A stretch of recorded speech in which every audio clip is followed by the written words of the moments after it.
Xitoyning Sharq Turkistonni ishg'ol qilganligining 70 yilligi munosabati bilan Istanbuldagi Xitoy konsulxonasi oldida namoyish o'tkazildi va bayonot e'lon qilindi. Sharq Turkiston tashkilotlar birligining chaqirig'i bilan to'plangan Uyg'urlar Xitoy konsulxonasi oldiga yurish qildi. Namoyishda soqchilar qattiq omonlik tadbiri olgan bo'lib, Uyg'urlar konsulxona darvozasidan taxminan 50 metr yiroqlikqa o'rnashtirilgan to'siqning oldida bayonot e'lon qildi. 2014-yildan buyon Xitoy turmusida yetayotgan Uyg'ur ziyoli va faoliyatchi Ilhom To'xti bilan Balqon yarim orolidagi yoshlar kishilik huquq tashkilotiga Vaslav Havel kishilik huquq mukofoti taqdim berildi.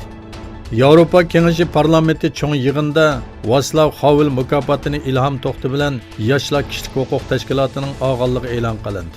Ilhom To'xtiga vakolatan bu mukofotni topshirib olgan Ilhom To'xti guruhidan Anvarjon so'z qilib, bu mukofot bir kishiga sharaf olib keldi, lekin mukofotning berilishi bilan butkul Uyg'ur millati so'z qilish fursatiga ega bo'ldi dedi. Ilhom To'xti 2016-yilda Shvetsiyada bir mukofot olgan edi. Xitoydagi eng chong neft ishlab chiqarish şirkati bo'lgan Xitoy davlat neft şirkati Sharq Turkistonda 1 milliard tonnalik neft zapasi va 1 trillion 600 million kub metrlik tabiiy gaz bayqalganligini e'lon qildi. Xinjiang rayonidagi neft qudug'ining naq zapasining 358 million tonnadan oshadiganligi, yoshirin zapasining bo'lsa 693 million tonnaga yetadiganligi bildirildi. Xitoy neft şirkatining muavin boshlig'i Lili Guang bu yil bu neftlikdan 640 tonna neft ishlab chiqarganligini, kelgusida 3 million tonnaga yetkazishni planlaganligini bildirdi.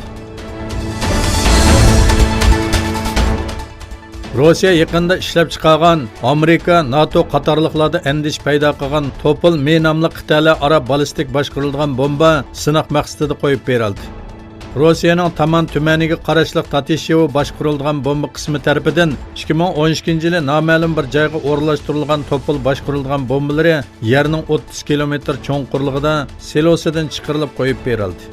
Amerika bilan Rossiya o'ttir manzillik boshqarilgan bomba kelishimidan chekinib chiqqandan keyin Amerika musofasi 500 kilometr bo'lgan boshqarilgan bomba sinoq qilgan edi. Rossiya mu kelishimdan keyingi eng chong sig'inig'ini ifoda. Hong Kongda hukumatga qarshi namoyishlarni qo'llash uchun yuzlagan o'ttir va to'liq o'ttir maktab o'quvchilari darsga qatnashmadi.